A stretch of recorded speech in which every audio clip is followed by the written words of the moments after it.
यहाँ से बहुत इंपॉर्टेंट मैं आपको की पॉइंट्स बताने वाली हूँ।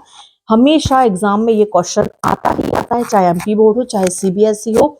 देखो, यदि हम बात करें, क्वेश्चन ऐसा आता है कि 100 सेल से, मतलब 100 spermatogonias are how many sperm. पहला question, 100 primary spermatocytes produced, fill in the blanks sperm. 100 secondary spermatocyte produce, fill in the blanks sperm. तो अब प्राइमरीज में पूछा, सेकेंडरी में पूछा और स्पर्मेटोगोनिया में पूछा, तीन अलग अलग क्वेश्चन है। आंसर आप देखिए कैसे निकालेंगे हम।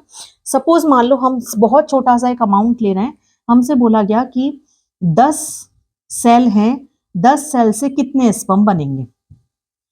अब क्वेश्चन आता है कि वो 10 कौन सी सेल है। यदि 10 स्पर्मेटोगोनिया है, हमने क्या देखा, एक सेल से 4 स्पर्म बने, तो 10 सेल से कितने स्पर्म बनेंगे, 40। यदि वो स्पर्मेटोगोनिया है। दूसरी कंडीशन, यदि वो बोल रहा है प्राइमरी स्पर्मेटोसाइट है, तो प्राइमरी स्पर्मेटोसाइट से हम देख रहे हैं 4 ही बन रहे हैं, तो 10 प्राइमरी स्पर्मेटोसाइट से 40 स्पर्म ही बनेंगे।